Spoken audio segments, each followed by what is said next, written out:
UK broadcasters never tire of boasting about their fairness, which is guaranteed by regulations which demand impartiality. However, some influential voices believe that concept is outdated in the digital age and they want the rules scrapped. RT's Polly Boyker reports. The way that newspapers and news channels are regulated in the UK is startlingly different. So newspapers and online news portals, they still regulate themselves. That means that they can be as politically biased as they please, the example being The Guardian on the left in the UK or the London Times on the right.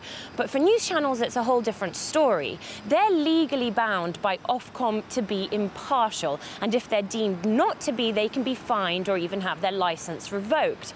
But in a day and age when the media is converging and news portals are looking more like television channels and television channels have their own websites, is this regulatory distinction fair? And does it make sense? Well, the Lords Communication Committee have come out with a report recommending that the government removes this impartiality clause from non-public broadcasters. I'm joined by Lord Richard Inglewood, who's the chairman of the Lords Communication Committee, to talk about this. So if the way that the industry is regulated right now is outdated and the media, you're saying news websites look more and more like TV channels, Yeah. TV channels have their own news websites, it's all converged.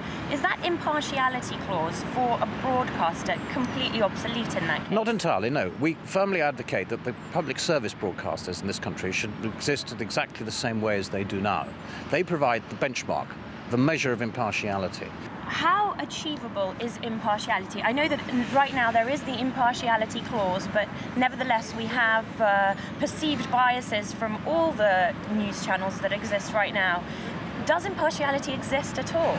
Well, it's a very slippery concept, as you quite rightly say. But one of the advantages of a plural media landscape is that different people will approach the question of impartiality from slightly different perspectives. I don't think you can say impartiality means that there is one way of doing it which is the only right way.